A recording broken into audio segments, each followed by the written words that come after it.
जाता है कि अंतर्राष्ट्रीय राजनीति में कोई स्थायी दोस्त या फिर दुश्मन नहीं होता, बल्कि स्थायी होते हैं तो सिर्फ और सिर्फ हित, और जब हित एक साथ जुड़ जाए तो बड़े से बड़ा विरोधी भी दोस्ती में बदल सकता है। जी हाँ, भारत ने एक ही दिन में डबल जैकपॉट मार लिया है। एक तरफ भारत का सदाबहार दोस्त रूस खुलकर भारत के साथ खड़ा हो गया है और मार्केट एक्सचेंज का ऑफर कर दिया, तो दूसरी तरफ चीन ने भी चौंकाते हुए भारत को जीरो टैरिफ मार्केट एक्सेस का ऑफर दे डाला है। ये दोनों ऑफर ऐसे समय पर सामने आए हैं जब अमेरिका अपनी टैरिफ पॉलिसी से भारत पर दबाव डालने की कोशिश कर रहा था। अब सवाल ये है कि भारत को इन ऑफर्स को स्वीकार करना चाहिए। इसका भारत की अर्थव्यवस्था और अमेरिका के साथ रिश्तों पर क्या असर होगा? चलिए जानते हैं पूरी खबर को विस्तार से। सबसे पहले रूस की बात करते हैं। भारत में रूसी एम्बेसी ने कंफर्म कर दिया कि राष्ट्रपति व्लादिमीर पुतिन इसी साल भारत की यात्रा करेंगे।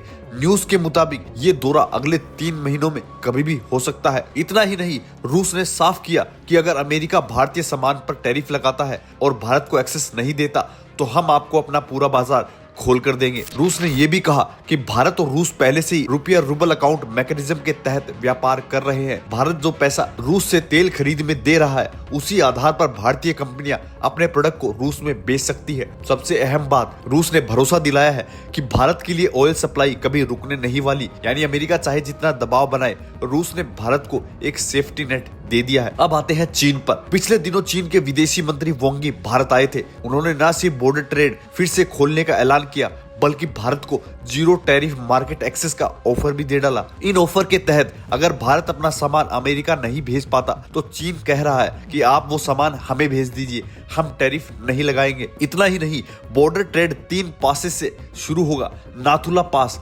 सिक्किम, लिपुलेखक पास उत्तराखंड, शिपकिला पास हिमाचल प्रदेश। यानी भारत के टेक्सटाइल, फार्मास्यूटिकल्स, एग्रीकल्चर और हैंडीक्राफ्ट जैसे सेक्टर बिना किसी टैरिफ के चीनी मार्केट में पहुंच सकते हैं। हालांकि ये ऑफर जितना आकर्षक है उतना ही जटिल भी है, क्योंकि अगर चीन भारत के सामान को जीरो टैरिफ देगा तो बदले में वह भारत से भी यही कहेगा, और अगर ऐसा हुआ तो भारतीय मार्केट में चीनी सामान की बाढ़ आ सकती है। इसलिए भारत इस ऑफर को नकार सकता है। अब आते असली खेल पर। भारत जानता है कि अगर उसके पास रूस और चीन जैसे विकल्प मौजूद है तो अमेरिका के पास भारत पर दबाव बनाने की ताकत कम हो जाएगी। रूस का ऑफर शॉर्ट टर्म में भारत को सुरक्षा देना होता है, चीन का ऑफर मीडियम टर्म में भारत को बार्गेनिंग पावर देगा, और लॉन्ग टर्म में ये दोनों ऑफर भारत को इतना लिवरेज देंगे कि अमेरिका को भी झुकना पड़ेगा। यानी भारत जब अमेरिका को साफ संदेश दे सकता है कि अगर आप टैरिफ लगाएंगे तो कोई बात नहीं, हमारे पास रूस और चीन दोनों है। यहाँ सबसे बड़ा सवाल ये उठता है कि क्या भारत रूस और चीन दोनों के साथ बराबरी से खड़ा हो सकता है? रूस तो भारत का एकदम शानदार दोस्त है,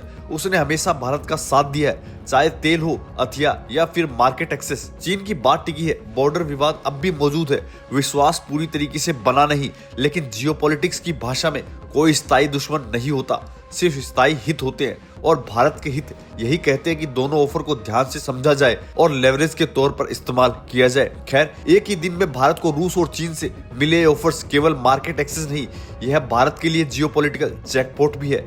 रूस का अनकंडीशनल सपोर्ट, चीन का अनएक्सपेक्टेड जीरो टैरिफ, दोनों मिलकर भारत को वो ताकत दे रहे हैं जिससे भारत अमेरिका से बिना झुके बातचीत कर सकेगा। अभी भारत को सावधानी बरतने की जरूरत है, खास तौर से चीन के ऑफर पर। लेकिन इतना तो तय है कि आने वाले वक्त में भारत सिर्फ बायर नहीं बल्कि ग्लोबल सप्लायर और जियोपॉलिटिकल गेम चेंजर बन के उभरेगा। आपका क्या कुछ कहना है? जिस तरीके से चीन ने भारत को ऑफर दिया है उसको लेकर कमेंट में अपनी राय जरूर बताएं। अगर आपको ये जानकारी अच्छी लगी तो चैनल को लाइक और सब्सक्राइब जरूर करें।